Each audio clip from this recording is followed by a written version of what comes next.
How's it going, everybody? Got another video for you. We're going to be reading an article from ABC News that is just absolutely fear-mongering ridiculousness. I haven't seen this kind of fear-mongering since the beginning of this whole coronavirus thing. Anyway, if you guys have not yet subscribed, go ahead and subscribe to YouTube channel and click the notifications bell too so that it actually lets you know when I put up these videos. Anyway, also share these videos. It'll really help the channel grow and keep us going. All right, let's take a look at the article. All right, everybody, so I got this coronavirus updates, COVID-19 most severe global health emergency ever, WHO says. This is ridiculous. This is coming from ABC News. I mean, they're saying over 16 million people across the globe have been diagnosed with COVID-19.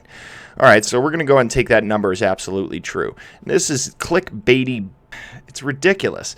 So the novel coronavirus pandemic has now killed more than 650,000 people worldwide.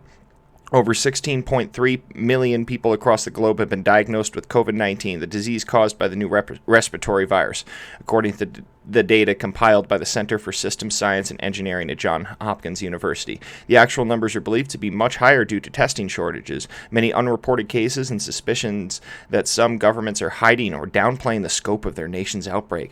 Oh my God! Who is saying that somebody might be downplaying or hiding the scope?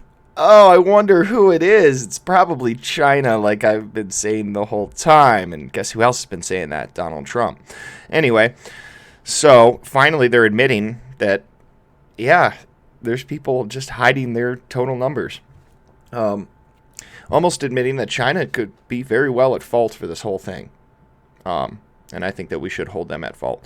Anyway, so the United States has become the worst affected country with more than 4.2 million diagnosed cases and at least 147,143 deaths. Now, you guys looked at one of my previous videos, I believe in the mask one, I showed you how by population we are not the most affected country. We are still pretty high on the list. I believe there's only like 2 countries ahead of us. That was Brazil and one other one I can't remember. Anyway, so, yeah, that's a straight-up lie right there. We're not the worst affected. Latest headlines, 100 federal inmates have died. Cases have roughly doubled worldwide in the last 6 weeks. Yeah. It really doesn't matter. What they're claiming here is that it's the most severe global health emergency ever. And that's what most people are going to be saying. They're just going to read the headline, and they're just going to spread it as they normally do. So if you hear people talking about we're living during the most severe global health emergency ever, well, they got it from this bullcrap. Let's go ahead and show you a couple of statistics here that I brought up. So how many people in 2019 were diagnosed with AIDS or HIV? Number of people with HIV, these were approximately 38 million people across the globe. 38 million. That's more than double of coronavirus. And yes, HIV is absolutely deadly, especially in a lot of these third world countries. It is immune suppressive disease. It's technically not the HIV that kills you. It's other diseases, but it is a very deadly disease across the globe. Fast facts, approximately 1.1 million people in the U.S. are living with HIV today. That's only a fourth of the people that have COVID, but about 14% of them, 1 in 7, don't know it and need testing. So theoretically, that number could be higher, and HIV continues to have a disproportionate impact on certain populations, particularly racial and ethnic minorities and gay and bisexual men. So why aren't we focused on that then? If this whole thing is, especially about disproportionately affecting minorities. Anyway, so a whole lot more people are infected with HIV. Let's go ahead and move on to the bubonic plague.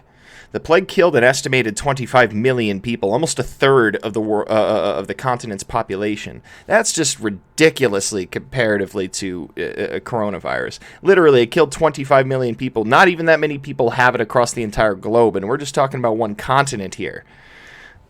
It's ridiculous. So, and of course you can say, oh, well, that's, that's a long time ago. Well, let's look at cancer. So how many people died of cancer in the U.S. in 2019?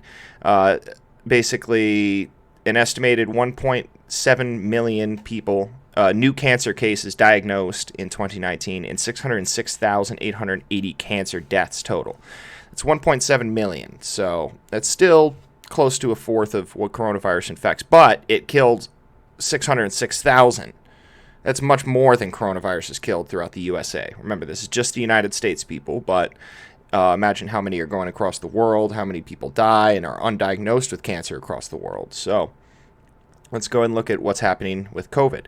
Here in the United States, we have 4.33 million comparatively to cancer's 1.7 million. So almost 4 times. How many died? 149,000 of COVID.